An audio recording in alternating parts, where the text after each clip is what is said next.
Hello welcome back to my movie matter ఛానల్కి అయితే స్వాగతం సుస్వాగతం. అయితే మూవీ మ్యాటర్ ఛానల్ వచ్చేసి మనం ఈరోజు గేమ్ చేంజర్ తర్వాత వచ్చేసి మనకు డాకు మహారాజు ఏది వినాలని చెప్పేసి వీడియోలో కొంచెం డీటెయిల్గా అయితే మాట్లాడానికి ట్రై చేద్దాం.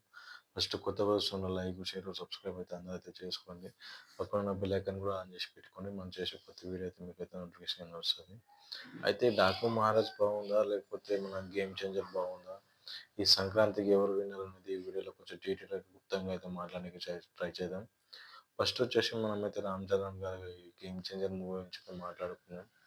గేమ్ చేంజర్ మూవీ గురించి మాట్లాడుకోవాలంటే మూవీలో అయితే వచ్చేసి మనకు మొత్తం రాజకీయంగా అయితే తండ్రిని చంపిన కారణం వల్ల వచ్చేసి మనది రామ్ చరణ్ గారు అయితే పగ తీసుకోవడం అయితే జరుగుతుంది.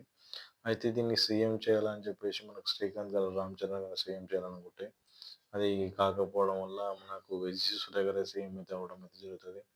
అయితే వాళ్ళ మధ్యలో ఏం జరిగింది, ఏం గొడవ జరిగింది అయితే మనకి స్టోరీ బ్యాంక్ అయితే నడుస్తుంటుంది. నెక్స్ట్ వచ్చేసి మనకైతే రామ్ చరణ్ గారి యాక్టింగ్ ఫస్ట్ ఇంట్రెస్టింగ్, తర్వాత వచ్చేసి దీనిలో కొన్ని హైలీ ఇచ్చే సీన్స్ అయితే చాలా ఉన్నాయని చెప్పుకోవచ్చు. ఇంకా మనకు బీజిఎం పరంగా అయితే ఓకే అన్నట్టు ఉంటుంది. శంకర్ గారి డైరెక్షన్ అయితే కొంచెం కొంచెం అక్కడైతే కనిపిస్తుంటుంది కానీ నాకు రొటీన్ స్టోరీ స్టోరీ అయితే తీస్తున్నారు. రామ్ చరణ్ గారి యాక్టింగ్ మాత్రం నెక్స్ట్ లెవెల్ అని చెప్పవచ్చు. ఇంకా వీళ్ళిద్దరు కాంబోలో మనకు వచ్చిన సినిమా ఏదైతే ఎస్జే సూర్య మాత్రం ఫస్ట్ పార్ట్ ఫస్ట్ హాఫ్ మొత్తం మనకు రామ్ చరణ్ గారు అయితే గుంజుకోవడం అయితే గుంజుకురావడం అయితే మొత్తం జరుగుతుంది.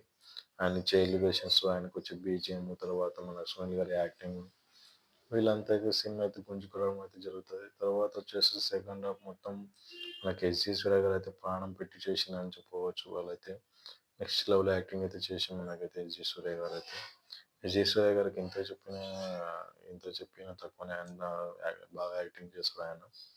ఇప్పుడు డాకు మహారాజ్ మూవీ గురించి అయితే మాట్లాడుకుందాం. డాకు మహారాజ్ మూవీ వచ్చేసి ఒక నీరు స్టోరీ అయితే గైస్, వీళ్ళైతే నీరు గురించి అయితే కొట్లాడడం అయితే జరుగుతుంది.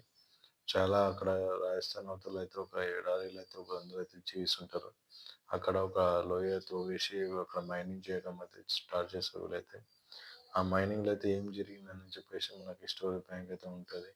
ఇదేమైనా కొత్త స్టోరీ అంటే కొత్త స్టోరీ ఏం కాదు గైస్. మనకైతే ఏదైతే మెగాస్టార్ చిరంజీవి గారు ఆల్రెడీ నీరు గురించి అయితే మూవీ అయితే తీయడం అయితే జరిగింది.